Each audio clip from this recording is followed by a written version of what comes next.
Obama is exposing himself. And when Obama exposes himself, he gets our attention. He's exposing himself. We have a country club Marxist. Oh, yes. He wants to tell us how much we should earn, who should get what kind of skin we should have in the game, and then off to the links. Or maybe it's a 17-day vacation in Hawaii. Or maybe it's a 10 or 11-day vacation in Martha's Vineyard. You never know. Man's very busy telling us what to do as he goes off and has a grand old time as our president. So I have a poll up today, up on marklevinshow.com. And the poll asks a very basic question, given what I just read to you about Hugo Chavez and so forth. Let's see here. The poll question, and you're free to participate. The website is absolutely free. Which president is Barack Obama most like? So here he is in Kansas, Osawatomie. I know that's how you pronounce it because somebody told me. Osawatomie High School in Kansas today about fairness. Here's a montage.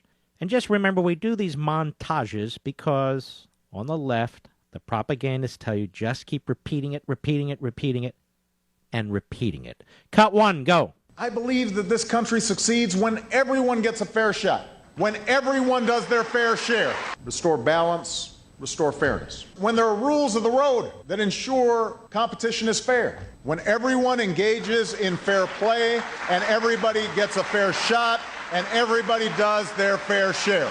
Well, it starts by making sure that everyone in America gets a fair shot at success, by asking everybody to do their fair share.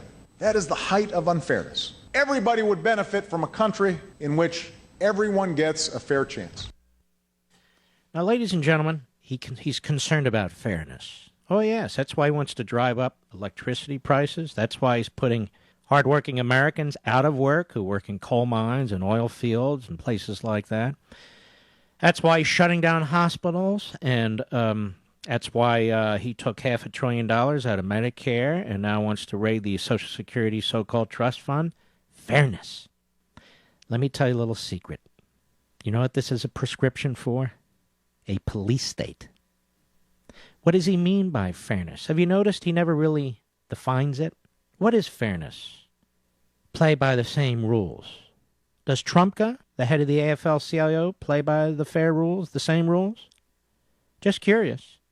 Does Obama play by the rules when he runs around campaigning on our dime, when nobody else running for president can? Fairness. Fairness, like the word reform. These are words that the leftist uses to persuade you that they're looking out for you, when in fact they're destroying everything around you. Fairness. Let's say you work harder than the guy next door. Is it fair that you earn the same amount of money, that you live in the same type of home? Is it fair that you should pay more in taxes if you work harder than the guy next door and earn more? Why is that fair? Who says?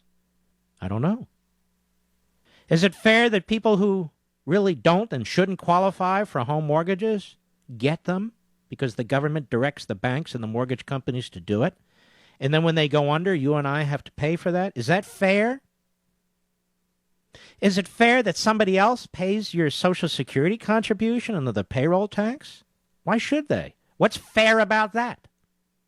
Is it fair that liberals squander tens of billions of your dollars through phony solar businesses and green jobs that never exist? Is that fair?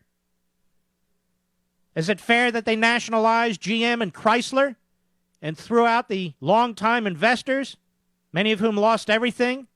Was that fair? What's this fairness Obama speaks about?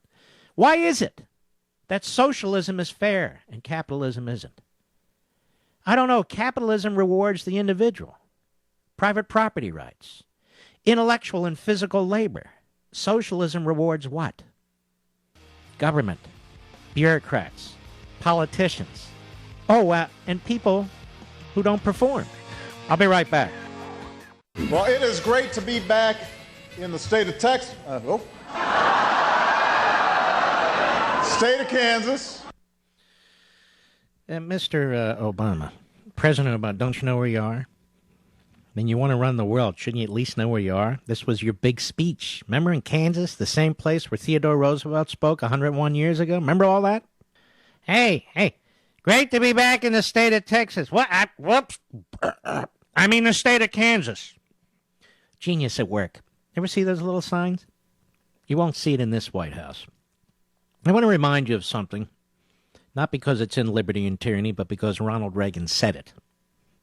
And when I research these books, I come across an enormous amount of information, great people, pathetic people, wonderful quotes, terrible quotes. And part of doing scholarship is deciding who to quote and what to quote.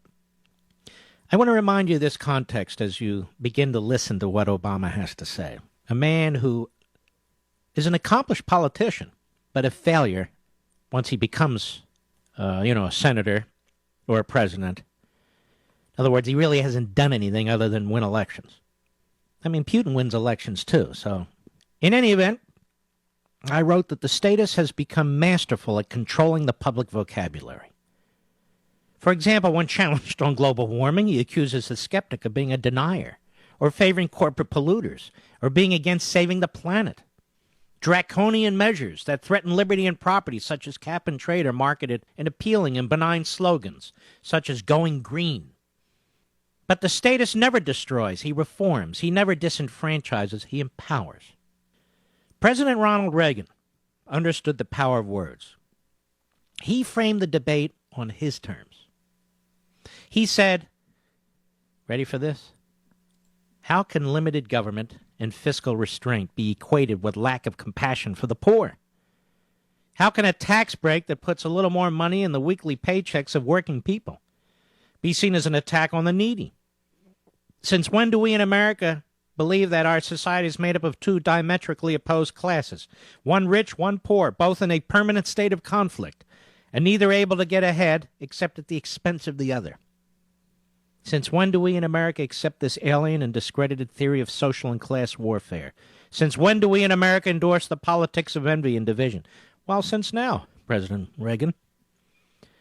See, it's not enough to cut the payroll tax. Obama insists that the only way he'll agree to cut it is by punishing somebody else. He thinks he's clever. He thinks this is how he's going to win re-election.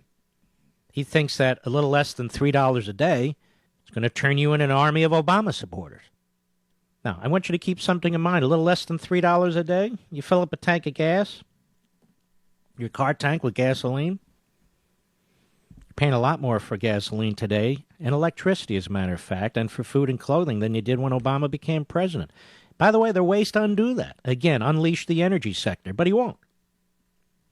He won't. So here we have Obama. I think I'm the first one playing these clips, Mr. Producer.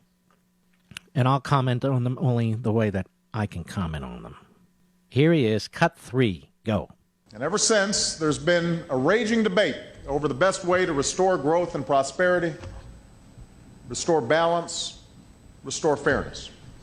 Throughout the country, it's sparked protests and political movements, from the Tea Party to the people who've been occupying the streets of New York and other cities. It's left Washington in a near constant state of gridlock. Wait a minute. Did he use the phrase Tea Party, Mr. Producer? He must be confused. I thought he called Tea Party activists teabaggers, didn't he? So surely he must mean from the teabaggers to the people who've been occupying the streets of New York and other. Why change the language, Mr. President? The Tea Party was fed up with big government, was fed up with George Bush's spending and profligate activities, and is triply fed up with you. Did you forget last year's election, Mr. President? That was a referendum on you, among others. And now Washington is in a near constant state of gridlock. Now, putting aside your philosophy for a moment, what's interesting is the man who is creating the gridlock, and I don't necessarily have a problem with it, by the way, but that's not my point. Let's analyze it. The man who is creating the gridlock, the man who's on vacation when big decisions are being debated, when our credit rating's being downgraded, he just got back from Martha's Vineyard. When all this is going on and he's sitting in the back like a good backbencher, while his people are orchestrating it with Reed and the rest of them, In other words, he's creating the gridlock. He's creating the quote-unquote do-nothing scenario. He's sabotaging the process. Let me put it to you that way. Because the executive and legislative, they're always at loggerheads, except, of course, when they're controlled by the same party under Obama. But they're typically at loggerheads. You have different parties controlling one or the other or part of one. You either negotiate and work things out or you don't. Obama hasn't sat down with anybody. He has no intention of working anything out. Then he complains about gridlock. Oh, well. More Obama. Cut 4. Go. But Osawatomie, this is not just another political debate. Hold on. Did I hear him say, but Osawatomie there? Can you roll that back? Go ahead. But Osawatomie, this is... All right, let's stop right there and roll it back again. But Osawatomie, with all due respect to the people who live in Osawatomie, I never heard of it before, but congratulations. Osawatomie, doesn't it sound like he's talking to like a palm reader? You know, one of those people. A fortune teller? But Osawatomie. Let's hear that part again. But Osawatomie... But Osawatomie. Well, Osawatomie, I don't Osawana you. Go ahead, play the whole thing. But Osawatomie, this is not just another political debate. No. This is the defining issue of our time. What is? This is a make-or-break moment for the middle class and for all those who are fighting to get into the middle class. Yes, we are. All those fighting to get into the middle class and keep your homes and keep your jobs or get a job. All of you. You got to hate the rich. What's the rich? Whatever we say. You got to hate industry. You got to hate businesses, small and large. You got to hate capitalism. You got to hate them all. This is your make-or-break moment. Are you with me? What do you say? You all have to join unions, too. Oh, yes. And you'll pay dues whether you like it or not. Some of your money's going to go to my preferred candidates, to my parties. Come on, what do you say? Meanwhile, I have no intention of securing the border. Illegals will flow over there. Oh, yes. Drive down wages, make it more difficult to get jobs. What do you say? You want to join me? What do you say? Fairness. Fairness. It's like Tourette's. I told you before when he was, I won't rest. Fairness. All right, cut 5. Osawatomie, what do you think? Osawatomie. We gotta give that name to somebody, Mr. Producer. Cut 5, go. Now, in the midst of this debate, there are some who seem to be suffering from a kind of collective amnesia. By the way, stop. By the way, just so you know, we are paying for this speech, you and I. We are paying for this crap. For this boatload of crap. His flights, his protection, the automobiles, the helicopters, the phony audience that they pull together. You and I, we're paying for all this. To be lectured about how we should destroy our society. Here's what you're not going to hear from this man. That hard work results in opportunity. That results in a paycheck. Great ideas result in more money, more opportunity, and contribute to society. You're not going to hear the phrase private property come out of his mouth, ever. He doesn't say, in order to help protect the middle class, quote unquote, I'm going to slash federal regulations, I'm going to slash federal spending. No, what you hear him say is, I'll return a little less than $3 a day to you, but only if we can screw the rich. Otherwise, I'm not going to do it. Then I have to say we have gridlock.